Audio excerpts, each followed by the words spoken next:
of the FC Captaincy 2020, Osmar Ibáñez. You're listening to the KLU United podcast, proud partner of Football Nation Radio.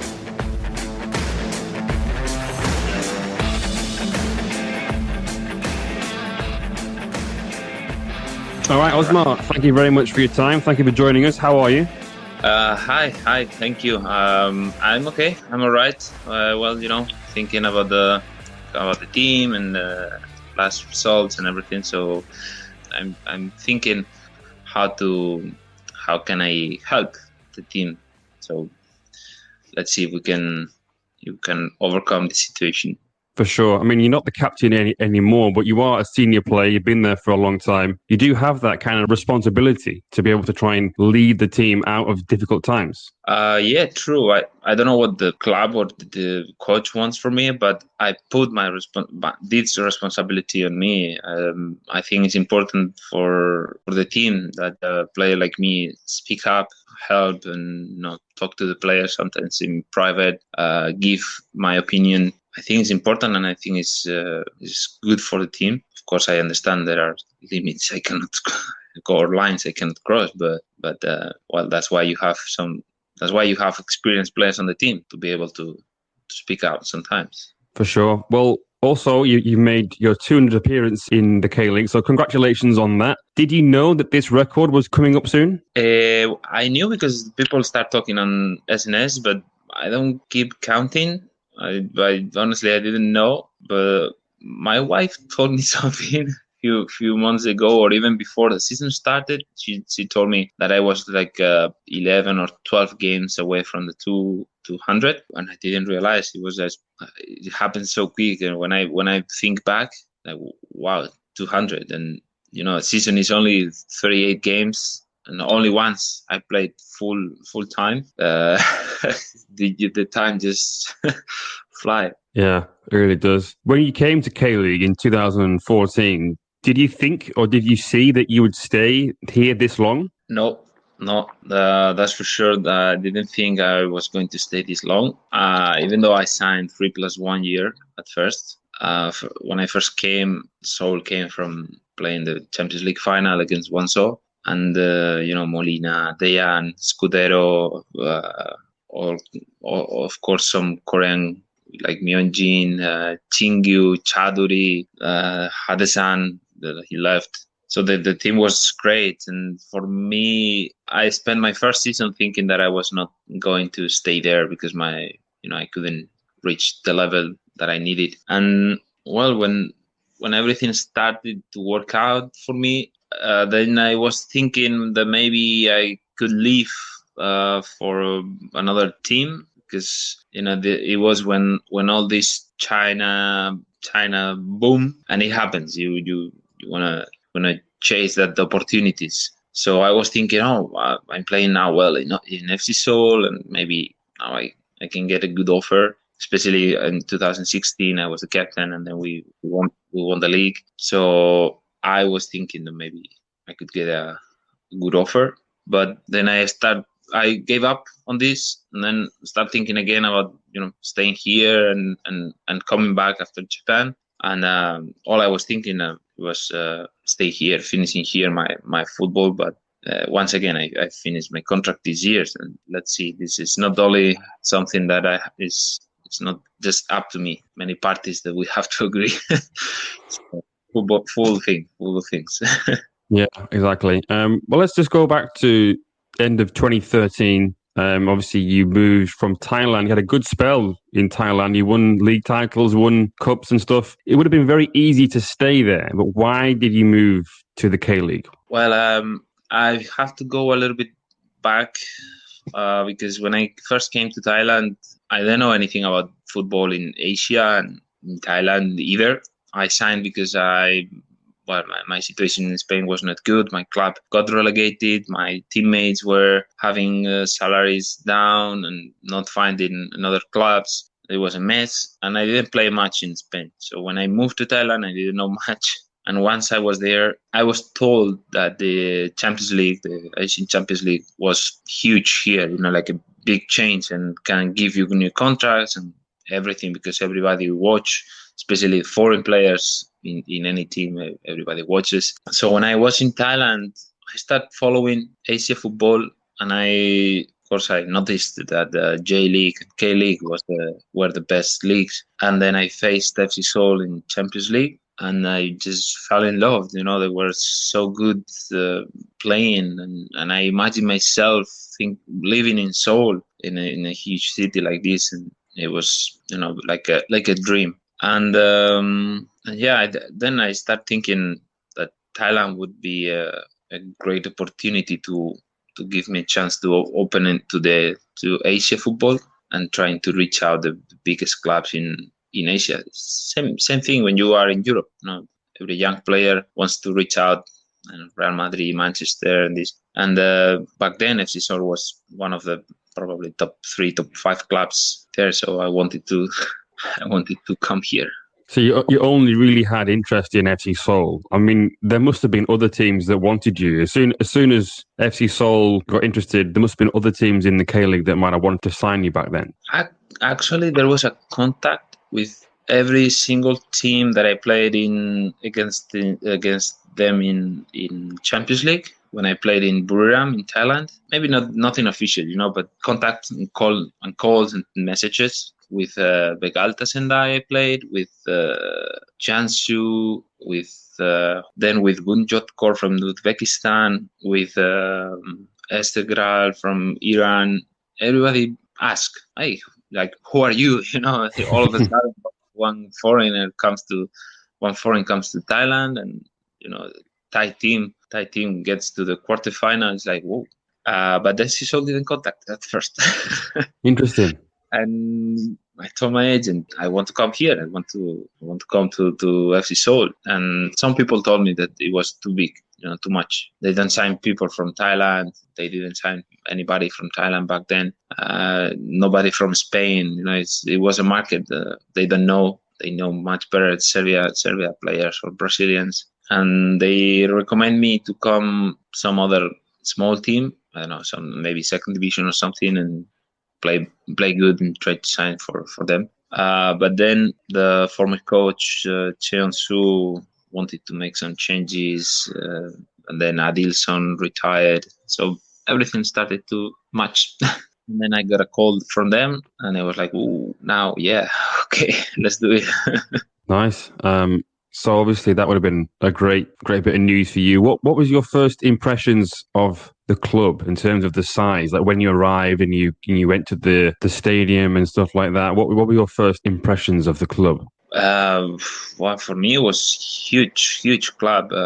Again, once I followed some football here in Asia, I knew the 3 or 4 biggest teams in almost in every league. China League was still making up before Guangzhou and Shanghai became huge. But KLU was there. In KLU there was 3 or 4 teams, and Seoul for me was the best back then. Stadium, I still say that even today after 7 years, when I come into the stadium, I feel nervous. I feel like I'm playing for Real Madrid in Bernabeu. So even though it's my stadium, but I feel the goosebumps before coming in. So its feelings is unbelievable. And just imagine coming to the team who played the Champions League final last season, and then they sell players for 2, 3, 4 millions. That tells you everything. That tells you that this is huge. Not just the team, but also as an opportunity. As I said before, I didn't imagine myself playing here for 7 years. Usually players come and go, especially foreigners in Asia. It's not easy to find a place to stay for a long time. So I was thinking that Seoul was probably one of the biggest place to come, biggest clubs. And if I could succeed here, whether to stay or whether to move again, it would be good anyways. Well, your debut came obviously in March 2014. Do you remember who it was against and what happened? It was Costa Mariners, no, Central Coast, sorry, Champions League, first game of the group stage, and I scored a PK, hitting the post. That must have been like a dream come true then on your debut to score. Yeah, but not just because I scored, but because that year when I came, the coach started to make changes in the tactics. He changed from the 4-4-2, I think they played before, 4-2-3-1. He changed it to the 3-back, this new system that everybody uses now. I played on the left, and I think I kind of impressed him because I wasn't the normal center back who just passes the ball and smashes the ball when it's under pressure. Yeah. I came up forward, I shoot a few times, I make crosses, even though I was a center back. So I like to think he never told me, but I like to think that I impressed him that day, and that I show him like kind of a different idea of a center back, of a three back line center back. So I think it was a good start, of course. Yeah, it's funny actually because you mentioned that back three. When Chae Young-soo came back in 2019, well 2018, but in 2019, you played a lot on that left side, and it was like having two wing backs, because you had the actual wing back on the left, but then you got forward so much that it was like having two wing backs. That's something that I like from that system. I've used it a lot. I've used it also in Thailand. I played in the middle, in center. But I think it's good. At the end, it's pure maths. If you play 3-back, but you play, for example, on long balls, you're missing players in front. If you wanna play the long balls, it's better to put more players in front in order to fight the first ball and get the second one. So my style, or what I like to think, is when you use the 3-back, first of all, is to control the build-up, because you can be more wide at the back. But once you cross some certain line, one of the three has to support and help. It can become a midfielder. It can become a fullback. I think it's important because it keeps the balance. Otherwise, the 3-back will step back and 6 will stay front, and there will be huge holes in the middle for someone to cover. So I think it's important for the one or even two of the center backs step forward when the team is attacking. And I think it's very important to be able to carry the ball and make a good build up in order to be in a better position for the strikers to score the goals. Yeah, I mean, obviously you've still got a good few years left before you start thinking about life after playing football. But do you see yourself becoming a manager or a head coach? I start liking the idea. But I need to check first about the license and how to study and everything. And I'm not sure if I can do it in Korea, or I know I cannot do it in Spain because I have to be there. We have to be for some online, and we cannot do it just online. I like to think the idea that I could do a good job. I don't know how good, but I have few friends, football freaks like me. But we don't just watch football as a normal fan. We try to analyze and get out some concepts that maybe other people cannot see. And when I talk to them, I can spend hours and hours and hours talking about details and concepts and movements and everything. So I've been told many times from many people that I could be a good coach. That my head is like a coach mind. Yeah, I mean, obviously you were schooled in Spain, a great footballing nation, but also it's the position that you play as well. You see the game in front of you, you can read it, you understand it, and it's kind of. Do you think that the way that you play will help you in that regard? Probably, and hopefully. For me, if you see the coaches nowadays, I like to believe that the best coaches are whether center backs or midfielders. Probably it's because of what you said. Because once you're a player and you play in those positions, you see many things. So your brain is, how can I explain it? You are more open to more options. Yes. So you get used to see more things, read more things, anticipate if you're good enough, and you have more options in your head that you have to choose. So at the end, you learn how to make better decisions among more options than others. Yeah. Maybe a winger has, 3 options: running forward, running backwards, running inside. That's it. They have to choose between three. But the midfielder or even a center back sees everything. And if you're able, with your experience, if you're able to develop your mind and your brain and your readiness, I think you can be a good coach. Doesn't mean you will be a good coach, because you have to transmit. You have to, maybe you know a lot here, but you don't know how to teach to verbalize others. it. Yeah. Did you always play as a sort of defender or defensive midfield player? No, I started playing as a winger because there was no many left-footed kids by then. I was tall and my legs were long, so my steps, I could run fast because my steps were fast. So I started as a winger. Then I started growing up and I dropped back to the left back, then left center back, which is rare. I mean, rare because I'm left foot. Very convenient for a coach to have a left foot center back. So only 1 year I played left back because there was no one else when I was 17. And then I stayed when I was in Spain, I was center back every time. But in trainings, all exercise and possession games and everything, when there was no positioning rules, I like to play in the middle. I grew up with this the desire of playing in the middle, surrounded and see myself how I manage these situations. And I was told by some coaches that I could be a good midfielder, but I've never got the chance in Spain. I see. Who were your heroes growing up, footballing heroes? My heroes.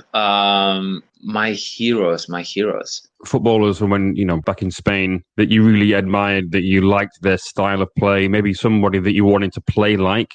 That was a really long shot, but Zinedine Zidane was, once he came to Real Madrid, it was, I don't know, mind-blowing. Genius. Before I liked Roberto Carlos. I not just his style, but his behavior. He enjoyed and he smiled on the pitch and he just had fun, and he reminded me that even though there is money in football, of course, and sometimes money makes things weird, you have to, and he had this kind of feelings that he's a professional getting millions in Real Madrid, but he's enjoying like a kid. He's dribbling and making these super cool things. And I don't know, just this feeling like a kid. It seems like for me, because I was also a left back, and it seemed like people like Roberto Carlos made being a left back really cool. Like nobody wants to be a left back, but then because of people like him with his free kicks and the way that he played, he made it fashionable. Sure. Probably was one of the first attacking fullbacks. He was a winger. He was, he was not. And I think that was a tool that Real Madrid used so well. They didn't need a winger. They didn't need the left winger.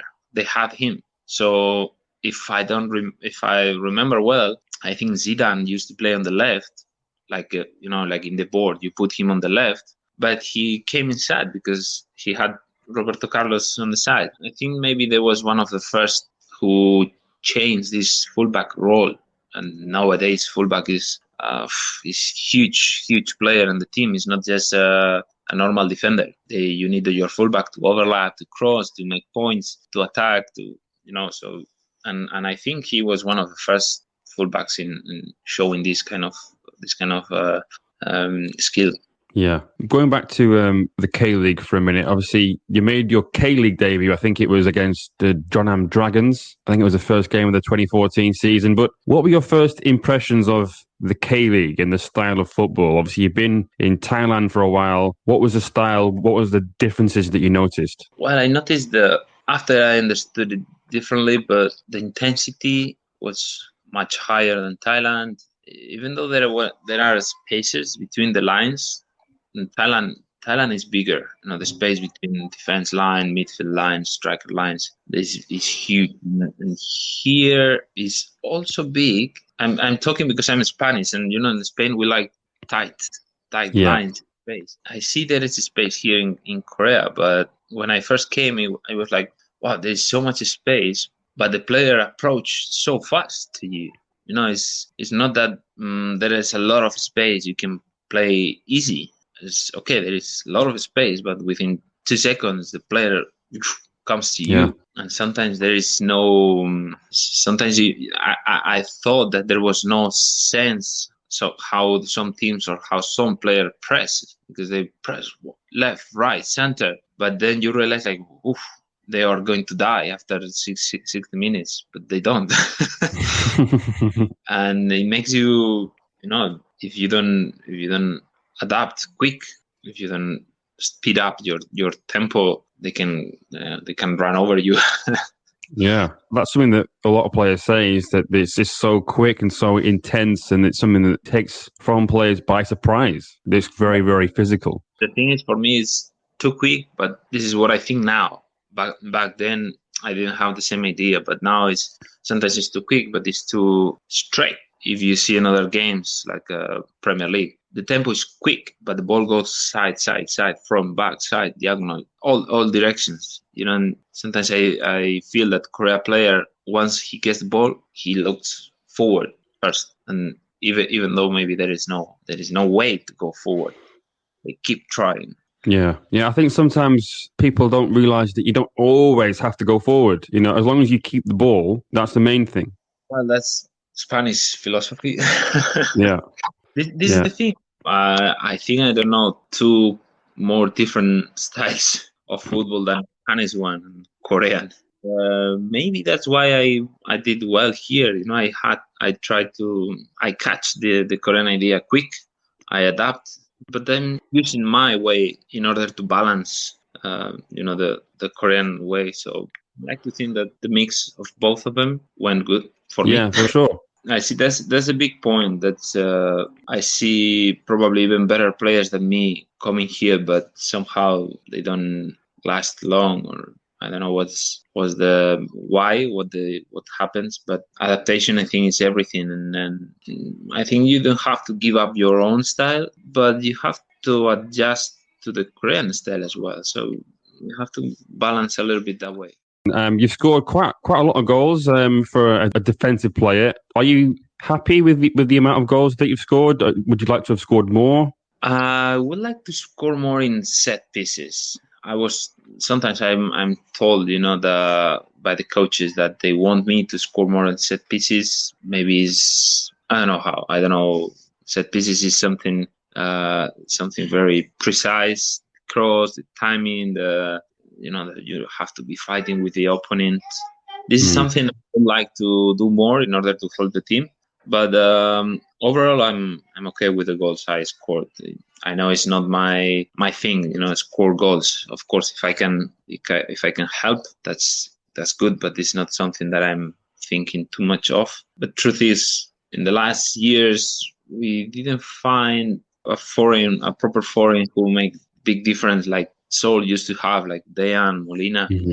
And even though I'm defensive player style, I was kind of thinking about this, like, okay, I have to try more. I have to try to do something else, not just build up and defense. So I was, in the last few years, I was trying to do something else, like do some more assists and free kicks, and trying to do a bit more. Yeah, I think you've scored 21 for Seoul. That might be overall. Do you have a favourite? Any particular goal that stands out as being the best one that you've scored? The two that I scored against Suwon in the derby match. 벽을 꽤 많이 세웠습니다. 오스마르! 골! 88번째 슈퍼매치. 선제골의 주인공은 오스마르입니다. 1대0 FC 서울. 고광민 무리하지 않고 앞쪽. 살짝 굴절이 됐는데 떨어뜨린 볼 바로 득점으로 오늘 멀티골 오스마르. They were two good goals, not just two good ones. But I have to admit that I scored a few free kicks, all similar way. Rockets. And they are kind of similar, but I guess scoring against Suwon twice makes more special the goals. Yeah, I did think you might have said the goals against Suwon. For in your first season, you reached the FA Cup final. But obviously, you were on the losing side that afternoon. But then 1 year later, you went one better. You won the FA Cup. You must have felt real relief that you won the trophy. Yes, actually, I played three finals in a row. I lost. Oh, that's right. Yeah. Lost. I won. I lost. But it was a relief because 2014 we lost against really bad Songnam. I still remember that game that they put Jeprov as a center forward who has no speed, and he didn't cross the half line. So the Songnam's plan was stay back and defend, and somehow we couldn't score. We gave them the chance. I think that game we lost. I think Songnam didn't win, but we lost. And when you lost, it's more disappointing that when the other team wins. I see. And winning the next year was like, okay, now at least we have won. Yeah, but that was it was quite a close game. I think Adriano scored very late, didn't he? It was a bit nervous towards the end. 1-1, and then Adriano scored in the 88th minute, and then you got one more later. But it was maybe you don't believe me, but I remember more the one I told you when I lost against Songnam than the one I won. Really, that's interesting. I don't remember that one. I remember how we lost against Songnam. Yeah, I see. Well, you obviously, and then 1 year later, you win the KLU title. Now, a lot of people will talk about how that Jeonbuk had their points taken away from them, but you still had to make up quite a big points gap to then catch them. Yes, because I think the team was good, was incredible for until we changed the coach, until Cheon-soo left and Hwang came. I don't remember we lost many games. We really killed everyone. Champions League, K League, and then we changed the coach, and of course, things change. The team was good, but the new coach comes with new ideas, and we couldn't keep up. I think we didn't win in 1 month. Then that's when we opened the gap, and we start again winning. But the gap was there already. Jeonbuk was super strong, and the new coach, he changed back a few things, and we could catch them. But at the end, that game I will remember as well. last game in Jeonju, winning the title there, Chuyeon's goal. I think that game was more about the emotions and the character that we show. Playing against Jeonbuk away is always difficult. Actually, I don't know when was the last time we won there. But probably this was the game that I see my teammates and myself with more character. We were controlled by Jeonbuk for many times, many minutes. We defend. We had to defend a lot, but we were okay. We didn't panic much. We were strong. We were talking. We shout each other. We encourage each other, and we have faith that one chance would come, and then it came. It did, yeah.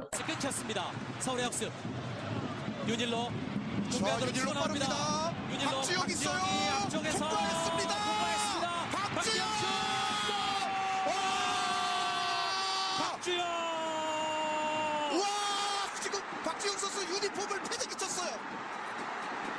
그리고 동료들은 박주영 선수를 패대기 치고 있습니다. 그럴 만한 장면이죠. 박주영의 골. 남쪽 스탠드 수호 시인이 모여있는 남쪽 스탠드는 난리가 났습니다. 네, 박주영 선수의 마지막 슈팅은 대단히 결정력이 있었고 그 전에 또 윤희석 선수를 칭찬을 해야 되겠죠. That must have been the cup final of all cup finals, It was almost like a one-off game, because everything came down to that game. You had to win. Jeonbuk just needed to get 1 point, and they were champions, and they very nearly equalized quite late on, I think. You must have had such a huge celebration after that. Yes, because again, the season was a little bit up and down. It looked like the team was super good. Then we dropped the level, and we thought, okay, that's it. Jeonbuk wins again. Yeah. Then we catch up, and we start believing again. we waited for the points for them to cut, and then they give us some faith, and we didn't give up. So when the whistle was blown, it was like, what?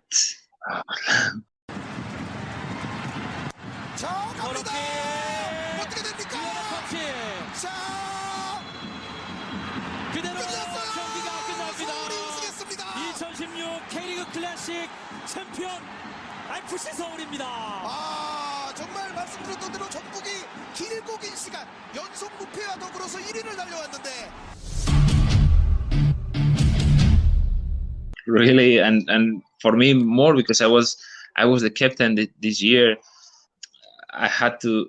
I don't want to say it in a negative way, but I had to deal with two different coaches. You know, the one who made me captain and the new one, and it was different. I'm not here 10 years player, so it was not easy for me because there were so many questions about communication and how I could communicate with the team, and everything turned out just well.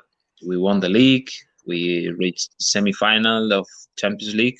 We played the FA Cup final. It was one of the best seasons of FC Seoul in the last years, with a foreigner as a captain, and people questioning about the communication. So for me, it was a big relief and big reward.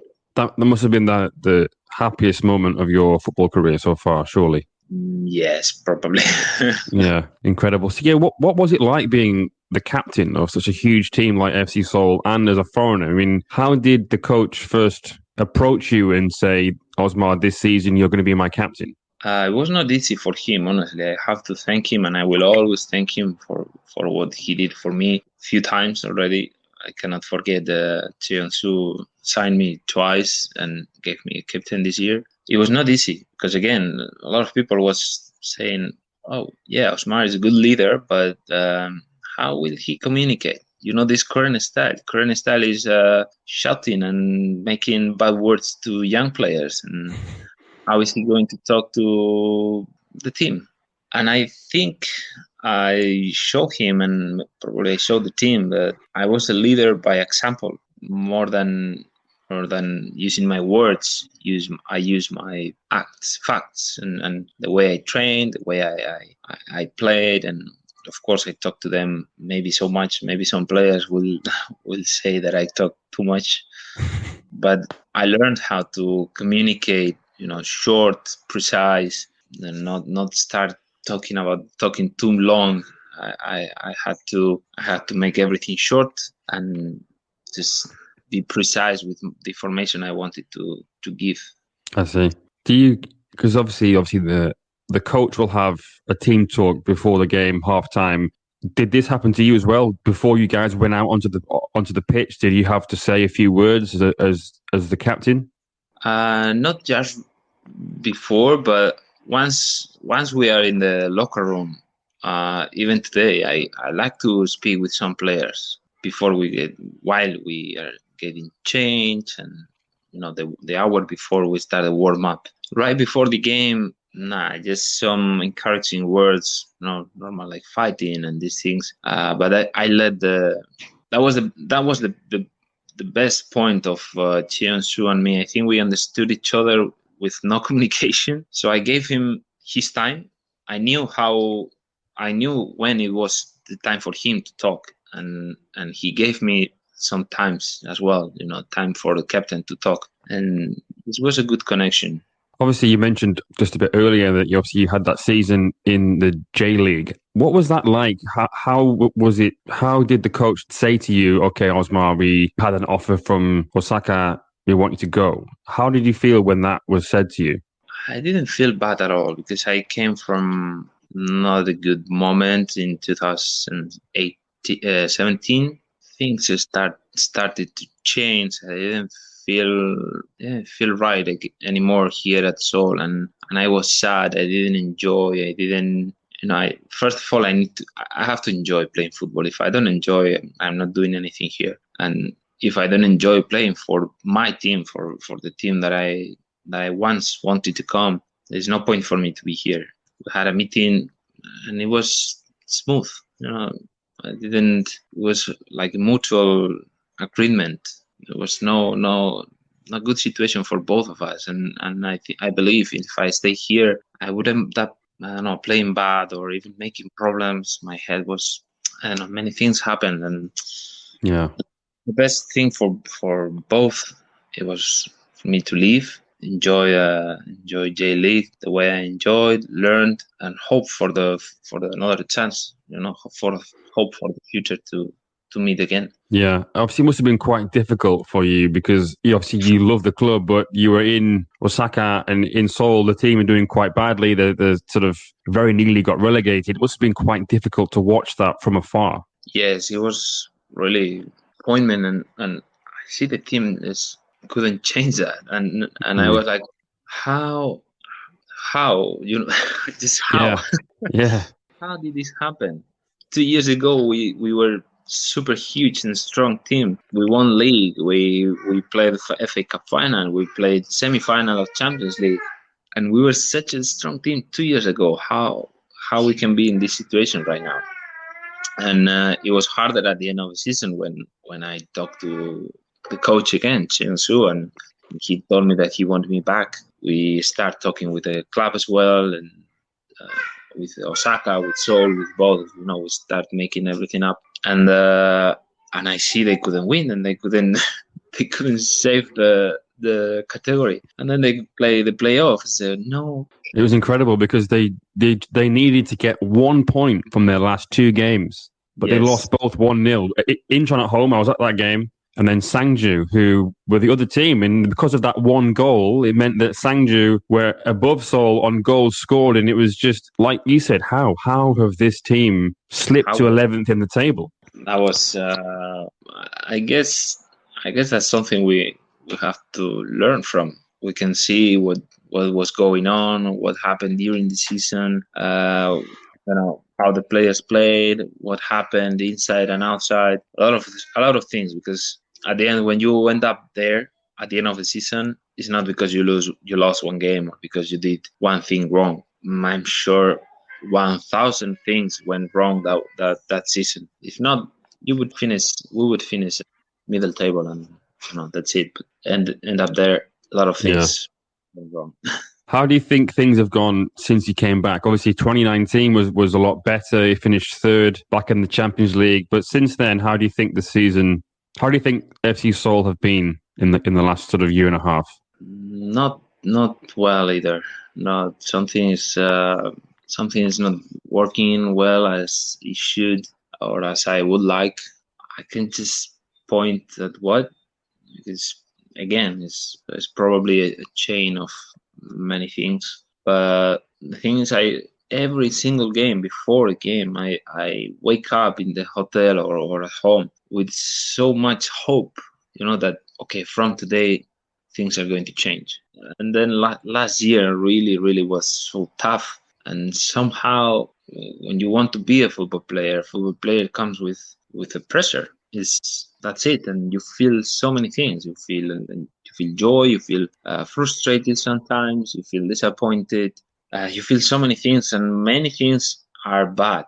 Many things you lose more than win, not just game, but also in trainings, and somehow I see some players struggle with these emotions. So once the team is going not so good, I think they don't have the mechanism to stop this from inside.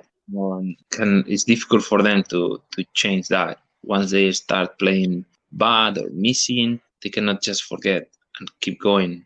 Yeah, well, hopefully things do improve. There's still lots of time left. There's still a summer transfer window to come as well, but fingers crossed things do improve. I've just got one last question for you. It's from one of our subscribers on Patreon. His name is Javier Martin Blasquez. He says, greetings from Salamanca, where obviously you played earlier in your career. He says, it's very nice to see you breaking records in Seoul. And he's got a question about some of the young players. He says, FC Seoul has many interesting young under-23 players this season. Who is the one that you think has the brightest future? Oh, yeah, that's true. We have a lot of potential. But connecting with the former question, potential, sometimes you don't have time for that potential. It must come now. And first of all, I want to point out that these bright young players, they have great opportunity now. Usually when a young player has some potential, you start making the way for him. When you bring him in for 20 minutes, you use him for a while and these things. But I would like to tell them, and I told them already that this is a good chance for them. We have so many young players. They are so good. Honestly, they don't have experience, of course, but the team needs them now. So I see many good players. I like the one who played recently on the right wing. Oh yeah, number 14. Tokyo. I see his technique is really good, and I don't see fear on his style. He seems like a skinny guy, but once he gets the ball, he comes forward, he dribbles, he's not afraid, he shows up again, and he offers himself. He doesn't play like a normal young player. He shows he wants to be involved, he wants the ball, and you see just different, not just what he can do with the ball, but here being different here is also very important. Sometimes a player is really good, but I don't know, somehow some players need 2 years to behave like a professional football player, and 2 years is maybe too late. Someone else can. But I see this guy, and I think it's different. I hope he can have luck with injuries, because last year in the last game, Incheon, this guy defender, he killed his ankle in the last game, and I hope he's lucky enough to make a good career. Yeah. I remember my time in Spain, and in 2 years and a half, I didn't play 3 games in a row. There was no space, and I played when 4 players were injured and red cards and everything. Yeah. And then I played, and I remember I played some good games, but I didn't get the chance to play again. But here is different. Here we don't have a big squad. We have few veteran players, but it's not enough, and the young players have to come in, step up, and fill up this spot. They really have great opportunity, and they must be ready. Well, Osmar, thank you very much for your time. Congratulations again on 200 games. It's a great achievement. Hopefully there's many more to come as well. Let's see. Yeah. I was told that I played 257 in total. Yeah. So let's see if I can get 300 in total. Yeah. Let's hope so. 300 KLU games will be a little bit hard, but maybe in total I can do it. Let's hope so. All right. Well, thank you very much for your time, and I'll see you soon. All right. See you.